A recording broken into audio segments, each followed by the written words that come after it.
Hi, everybody. Hey, everyone. Welcome back. Thanks for giving us a week off for no Labor Day. We had a long weekend and had cocktails, just the two of us. That was amazing. I was flying back from the Roanoke Park Bureau, and then we had our little happy hour on Friday. So what a day. What a week. I mean, anybody who ever said the summer's over, but anybody that ever said the summer was quiet didn't live in Washington.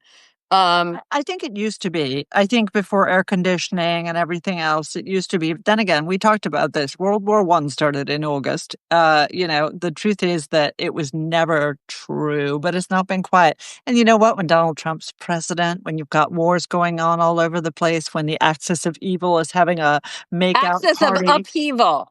I like evil. I'm a tradition. Did you like? I mean, it's evil and upheaval. Yeah, well, that's true. Did you like that I called it the world's greatest authoritarian boy band? I'm not sure they're the world's greatest. They're just an authoritarian boy band. Well, how many authoritarian boy bands are there? Well, that's actually true. That is actually true. That was really like a boy band of Modi. Let's start there, shall we? The Chinese week of Chinese flexing, starting with the Shanghai Cooperation Organization, which has been around for many years. It has been, but it is, it was shaping up to be this kind of bad guy group. I think the problem is that bad guys are selfish, and while it's true that North Korea has been instrumental in Russia's war, I mean, a lot of ammunition is coming from Russia and a lot of for its troops. war. Some, not. They're mostly killing Russians. Let's put it that way. They're still mostly killing Russians, but I like the New Order, Lana. Sorry, that's great. That's really hilarious. Oh my God, is that the name of the new? That's the name of the authoritarian board band. Lana, if you read Cosmopolitics, I called it She Sink. All right, in sync. Get it, woman? Stay on topic. But the Shanghai Cooperation Organization is beset by this other problem, which is that at the end of the day, they're bad guys, so they don't like working with each other, and they're not loyal to each other. Yeah, sure, when the stakes are low, they're loyal, but when the stakes are high, not so much. In Donald Trump's first term, he got the Chinese and the Russians and the Indians to stop buying Iranian oil with the threat of sanctions, and they didn't support their little friends in Tehran. So anyway, but yeah, it was a troubling display, and and what did Donald Trump say? Enjoying your little get together, plotting against the United States. I thought that. You know what? I thought that was funny. Yeah, I did. I thought that was clever. I don't always. He's not always so, on point, but I thought that was very on point. Yes, I agree with you. So if you guys, I don't know whether I've mentioned this before, but anyone who's on Instagram, speaking of boy bands, if you like that kind of the kind of conversation we've just been having, there's an Instagram site called Puppet Regime. I think I've sent it to you, Elise. I love it. Yeah. And they make fun of Trump, Putin, Xi Jinping, and others, and they do just an incredible job. So, and really funny, trenchant, and great accents. So, and they have an authoritarian podcast with Putin and Xi that is hilarious. Anyway, let's talk about serious stuff. You mentioned RFK, and yeah. Well, no, let's just finish. Let's just finish up on that. Finish one bit of ick and go on to another. Let's finish one bit of ick before we go to another. But I thought the Modi thing was kind of interesting. Like Modi was happy to go to the, economic discussion, political discussion to try and show like, hey, Trump, him and Trump started off really strong. Now it seems like, things have soured a little bit, both because of the tariffs and because of this stupid, he didn't want to give Trump credit on India, Pakistan, and then Trump got upset, and then he got upset. But it was interesting he didn't go to the military parade, Modi. Yes, because, China has troops on India's border, just in case anybody's forgotten that. It's not something we think about very often, but China has troops on India's border. China has actually been remonstrated with repeatedly by the Indians for troop activity on that border. These two guys went to war. It wasn't recently, but it wasn't. This is the kind of analysis you don't get anywhere else because I haven't seen that anywhere. Yeah, so of course they're not going to. This He's is not going more to about acknowledge it. him hedging. I saw it more about Modi hedging. In fact, I said that myself, but that's a really good point. That's a really good point. And obviously, Japan wasn't there for any of it, right? Well, of course not. I mean, to the contrary, Or they were South Korea, celebrating. or They were South Korea celebrating the end of 80 of the years World since War the end of II. World Yeah. War II, and of course, Japan was, on the other side. So yeah, so they Yeah. weren't there. Okay. They, Now on to Ick, oh, RFK. I mean, did you watch any of it? no, I have I been watched a good swamped today. I watched a good bit of it. And anyone that says there's no bipartisan cooperation in Washington didn't watch the hearing because RFK got it from both sides of the aisle, particularly I think from Kennedy, not Kennedy, Yeah, Cassidy, Bill Cassidy. Cassidy, Yeah, who's a doctor, yeah. a couple others, Republicans who are just like, dude, you know, you, I don't you, know any Republicans. Danny, do not know any Republicans and who you do know a not lot of think this. Republicans. And I know a lot of Republicans who do not think this is dangerous bullshit. There may be people who are not speaking out about this for their own political reasons and because of a lack of intestinal fortitude.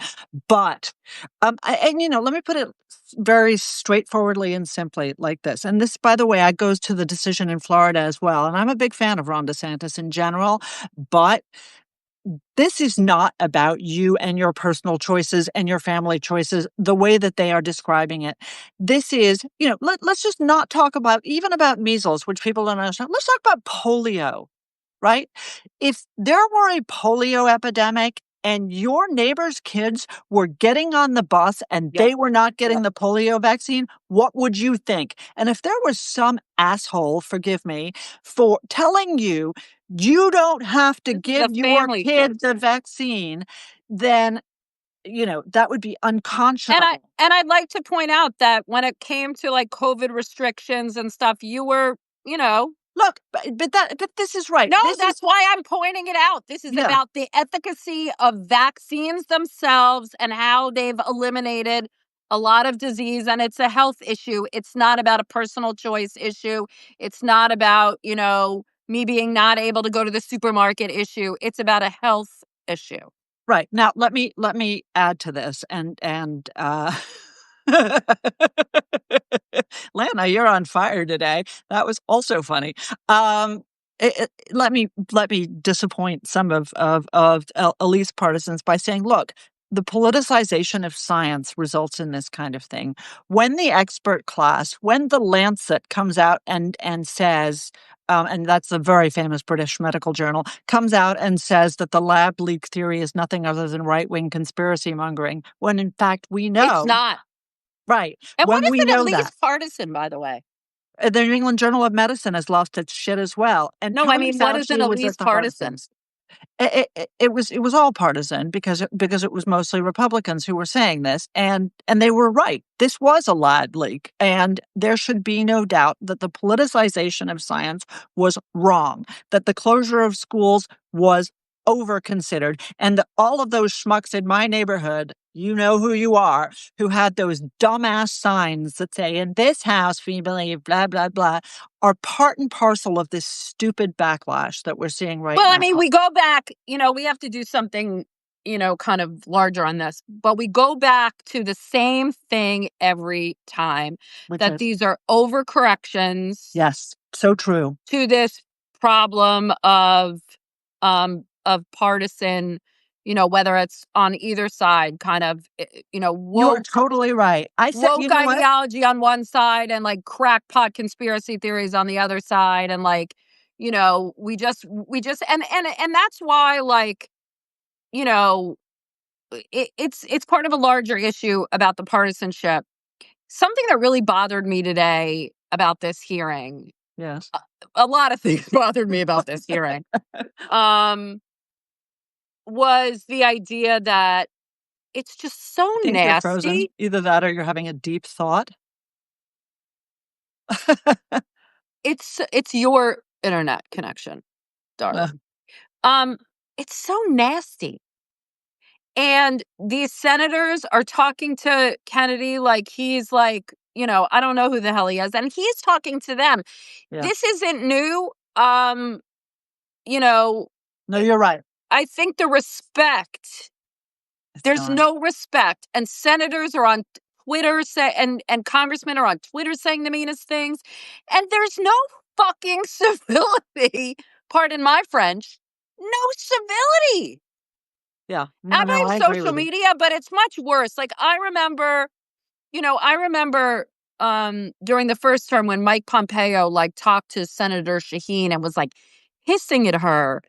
And I What was about like, when Hillary Clinton called General Petraeus General Betrayus, I right? never heard that. Oh, she That's called him horrible. that. That's horrible. But you know what? I want to say something about this, which I think is really important. The worst of it is this isn't actually how members feel for the most part. I'd say there are hideous partisans on the left and hideous partisans on the right who are this kind of jackass. But for the most part, these guys talk to each other normally. They pass each other in the hall and don't go like that. They deal with each other normally. It is because the the public is perceived to reward this Yeah. partisanship, this rudeness, this lack of comedy. Well, and And Kennedy, RFK was a real jerk. oh, but he is a real jerk. I mean, I'm sorry. Okay, but That guy I'm is sorry. a You know nut. what? Regardless of my feelings of any president, any congressman, anything, when I see them, I would show them a certain level of respect. You are completely Even correct Mike about that. Pompeo, I go back to Mike Pompeo, who I think this is not a partisan statement. This is just a factual statement that he's the most repugnant person on earth. This has nothing to do with politics. Absolutely nothing. Uh-huh. I would still say, hello, Mr. Secretary. That's just, I wouldn't be like, hey, Mike, you fat fuck. I would not say that. Thank you. Thank you, Elise. No, I mean, when you're in the presence of a senior government or You respect the leader or office. whatever, I remember I ran into at the UN, I saw President Ahmadinejad, who is also, no, he might be the most Republican person on earth. Thank But you you for know putting what? Pompeo below him. Slightly. You just show a level of respect. And I think that, there's no respect for there's no No. respect and no Not on civility. either Okay. side of the aisle. But you know what that requires? And this is, again, you and I are just like one-trick ponies on this stuff because we do come back to the same thing. It requires some leadership. It requires someone to stand up as the adult in the room. And that's not going to be Donald Trump, and it's not going to be Hakeem Jeffries, and it's not And going to it's be not Chuck sure Schumer. not going to be or Mike Johnson. Come on, Dan. Mike Johnson is actually almost always extremely polite. I will say that about him. Okay. I think he's very respectful because I think he's a well-brought up young man. I hate to say that about the Speaker of the House, but in general, we see this in cable TV as well, right? Which is, this is how they talk about each other, and it's just wrong. Anyway, what else do we want to talk about? I want to did you see this thing about Laura Loomer that she blocked this meeting? I mean, we talked about Laura Loomer a few weeks ago. I don't care anymore. But no, but what is this power that she has over the administration? I don't know because I didn't see it. Sorry. I don't. Nobody knows what her power is. I can't understand it. Maybe it's voodoo. It's possible. It could be. It feels like it. You wanted Any to talk voodoo experts on? Please let us know. Yes. Okay. Oh. Boom. Okay, so this Boat go boom. Venezuelan boat Mhm. that the military bombed, killing 11 alleged Venezuelan drug traffickers. Trinidad. Alleged. Yes. I said this to you. We were texting about this. We text all week preparing for you people. I don't have any That's why we're sympathy so for drug unprepared. traffickers. Where's the legal authority for that? So, Tren de Aragua is a federally designated terrorist organization, and therefore, that is as legal as Do taking we out know the that they're Osama bin Laden. Transagua, though? Well, but you can say the same thing about uh, uh, Barack Obama killed hundreds and hundreds and hundreds of terrorists, and no one went picking through their DNA to make sure they were terrorists. This is an authority that comes with it. You know what, Elise, I understand what you're saying, and I understand that there I have are no, I mean, concerns. if they were, if they were a threat to the US, they were, okay, Can I finish? yeah, Can- yes. Okay. More than 80,000 Americans died of drug overdoses last year. The previous year it was more than 100,000. There are lots of reasons for addiction and for drug overdoses, but one of them is the supply of drugs. And as far as I'm concerned, I don't give a shit whether drug dealers get killed. And I'm really sorry to hear that these are just low-level drug mules, says No, the I South American president who, is hosting I all of don't these care. I people. don't I don't care that they're dead. Right. Oh, good. Thank you. But Victory. what I'm saying is, and we go back to this issue a lot. And when it's something that you care about, you feel more strongly about it. I feel I do care about terrorists, and I No, think I that know it's you fine to do. kill But them. what I'm saying is that I feel like in this administration, the law is fuzzy and extrajudicial sometimes. And I feel as if laws have to be applied when they're inconvenient. Why not interdict the drugs? Look, again, you can correctly say that Donald Trump pushes the envelope. You can also say, as you and I often do, it's not the what, it's the how. At the end of the day, however, if Tren de Aragua is a designated terrorist organization, which it is, which is an authority that was granted by the Congress to the executive branch and the president has delegated to the Secretary of State, and we have previously said that it is permissible, as indeed it is, to use the military in defense of the United States by killing terrorists from the sky without a hearing, without a lawyer. Then, in fact, this authority is good for the goose and good for the gander. Congress has the ability to take this away from the president if they want.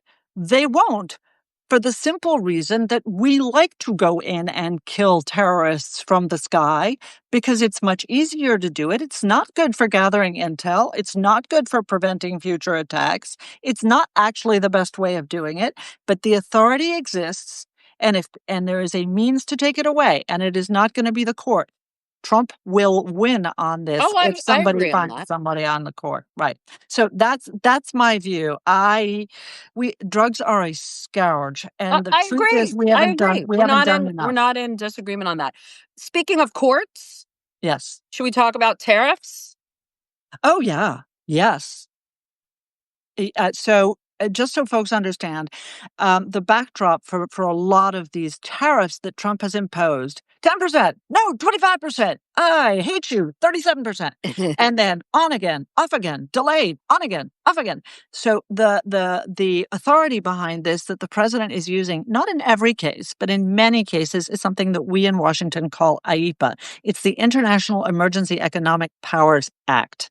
And what the court has said, and this is not some activist Ninth Circuit jackass who's, just a man with a pitchfork wearing a black robe. This is actually the court with the authority over this issue has said IEPA does not contain this authority for the president. Yeah, And as somebody 11 who has judges. 11 judges here. as somebody who worked a great deal with IEPA, obviously, because I'm a Middle East person, so constant states of national emergency vis-a-vis bad guy terrorists, bad guy Middle Eastern countries. I've seen IEPA all the time. I completely agree that Congress never contemplated the use of IEPA as a long-term authority, right, to declare emergencies vis-a-vis everybody and then impose tariffs. So I think this is a good check on Trump's authority, and I think it'll cause a rethink. I What do suspect you it will think the go up to the Supreme Court Supreme. will do? They will 100%, and I suspect probably unanimously, agree. You think? I do, actually, yes. Folks, you heard it here first. I think that's No, what's I mean, gonna I happen. think this is something we don't talk about with the Supreme Court. Everyone on the left thinks that, oh, the Supreme Court is in Trump's pocket. He appointed them, blah, blah, blah. They're going to vote for him. No, No, that's not true at all. this court believes in very strong executive power. They do. They But do, but that this is not in the this Constitution. is not a power of the Constitution. Exactly. This This is is not a not about power enumerated. constitutional, this is about legislation and whether this particular legislation Right. has authority. And also, everybody, it's important to note that the merit of the tariffs, or the importance of the tariffs, or the benefit of the tariffs, or the danger of the tariffs, like, if the court strikes down the tariffs, it doesn't mean that the court thought the tariffs were a bad idea. And This is Jonah Goldberg had a really good piece about this yesterday, I think, in which he said, right, just because it's constitutional doesn't make it right. And just because something it's is right doesn't it's make it right constitutional. doesn't make it necessarily constitutional. We have guardrails in our system, and a lot of things we don't like happen, and the guardrails, hold up. So we will see. There'll be a pretty quick test of this, I imagine. But yes, I think that many, many economists and businesses will breathe a sigh Well, I of mean, relief. Lana and a few others are asking what happens if we have to pay it, if the repayment. And now Trump is trying to, I mean, and it is true, it'll be a big economic problem for the United States if it has to pay back the money. But again, that's not what the president is hoping, that the courts will take this into consideration when they make Yeah, their ruling. They won't. I don't, I just, yeah, that's the But kind what of, happens if we have to picking stuff repay? I can't answer. Look, There's a we couple of we have plenty of money. and also there's a couple of ways they could do it. They could ask for the businesses to you know, officially request.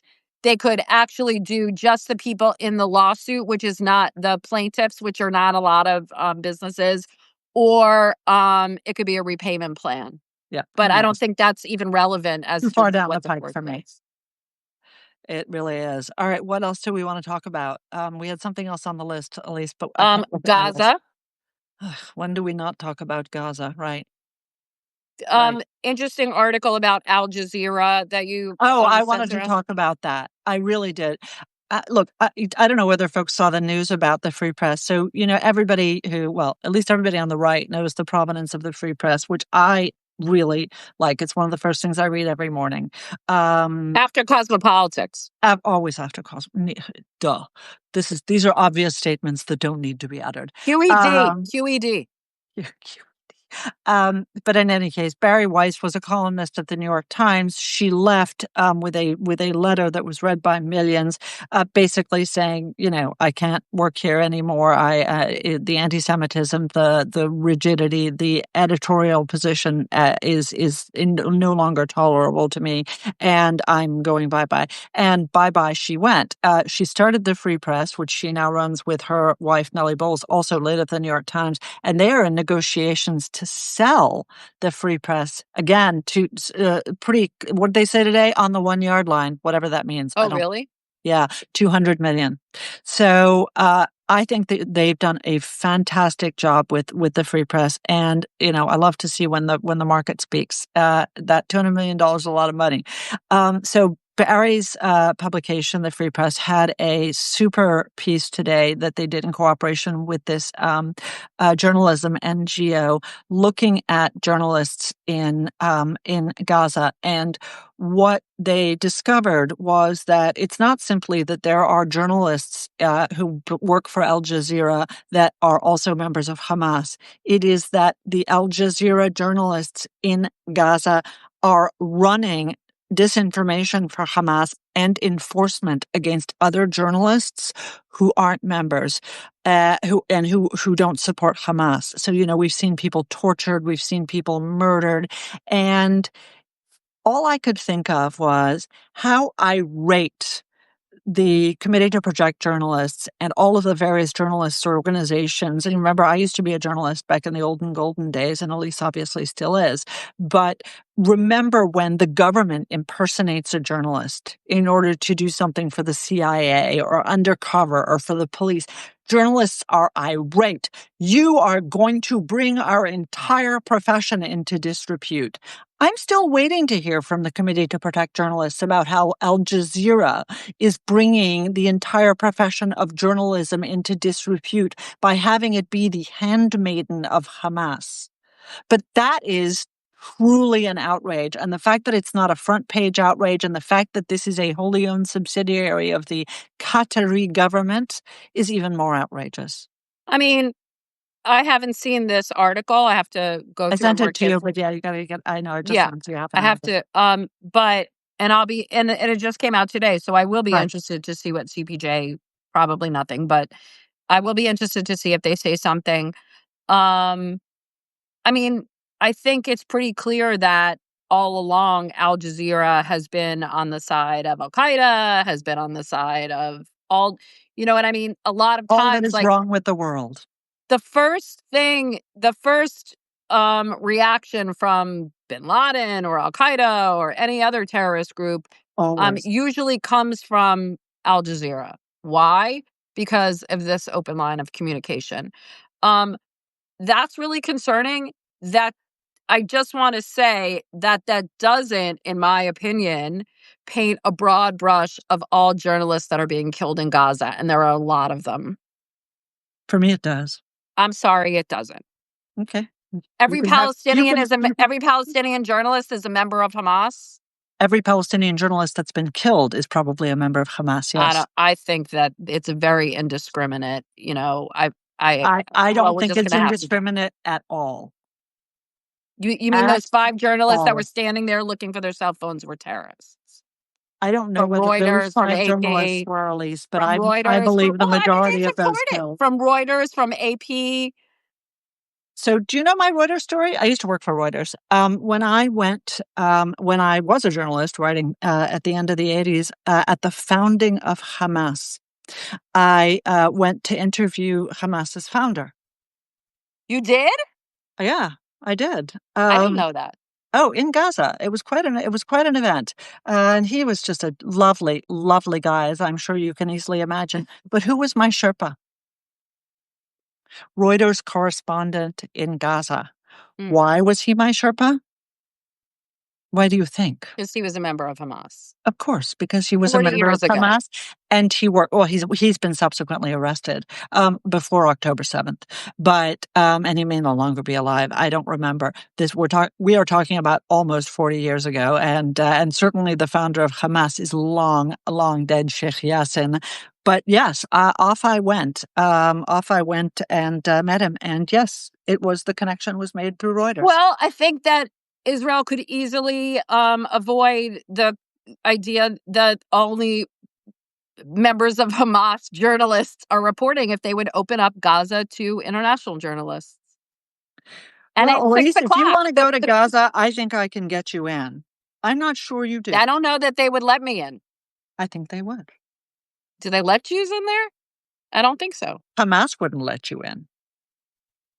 Well, I'm probably a little dangerous for me to go on my own. And I don't know that, Look, I don't you need to know, go in with it on the back of an Israeli like embed. I would want to have journalists there that are able to freely roam and you're report. right. It's such a controlled environment. Yes. Yeah, probably Hamas is really doing all those good things, and the Hamas Israelis are isn't doing even all those there. They're bad things. underground. They're underground, Hamas. No, I'm not with you on this one. I love you, but I'm not with you on this one. It's 6 o'clock. Do we have any valedictory words that we wish to utter? I know, right? By the way, what is happening on Ukraine? In a couple Oh, of weeks, there was a big meeting. we're gonna know in a couple of weeks whether Putin is good or bad. And we'll make a decision. Spoiler I alert. might be happy. I might not be happy. So I'm there still was going a to see. big meeting today. Why does he keep, like, what is it? He just doesn't want to make a decision. What is it? You got me, baby. I have no idea. There was a big call today between Zelensky, the disgusting Macron out of the Euros, and Trump, but I haven't seen any reporting from it, and I don't know. But the Russians um, laid a barrage of 500 drones on Ukraine yesterday, and yeah, I don't understand what the provenance of the president's patience is, but I hope that it wears out PDQ. I haven't heard any updates about it. In addition, by the way, I don't know whether folks saw, but Putin in Shanghai said Zelensky is not the legitimate president of Ukraine. Now, if you think about that accusation, Zelensky is not the legitimate president of Ukraine. You think about the fact that the Duma has put out an arrest warrant for Zelensky, and you add in the fact that Putin says, sure, to Donald Trump, I'll meet with Zelensky, but he has to come to Moscow. What Mm. do you think that's about? So, yeah, bad stuff. That's all, by the way, guys, You in just that just one sec, just my sources. This is all in the Institute for the Study of Wars reporting on the Russia's war on Ukraine. If you're interested in it, it's understandingwar.org. Sign up for They their do, newsletter. they do, and they do really good stuff on Amazing. everything, but particularly on Ukraine. I was just going to say that, Putin is looking, the reason he doesn't recognize Zelensky is because he wants another Lukashenko like you have in Belarus. He just wants another client state, which is, that's why he keeps pushing for elections, because he wants, a more pro-Russian president. Not that I think he would get it in a free and fair election, but Yeah. Well, yeah. These are bad guys doing bad guy stuff in their bad guy boy band called, what and was there's it, Lana? Wait, what was it? New Order. New Order. I hate to say something bad about New Order, which is a fantastic Oh, band. that's a good band. But hey, thank you to everybody. And yes, we do actually, Elisa and I do disagree and love each other, notwithstanding, because politics is just politics. Also, One Republic with a K. Thank you. Okay. Bye, everybody. See Bye, you next Elise. week. Mwah. Bye. Ciao. Turn off your DND. You too. Bye. Okay. Bye. Bye.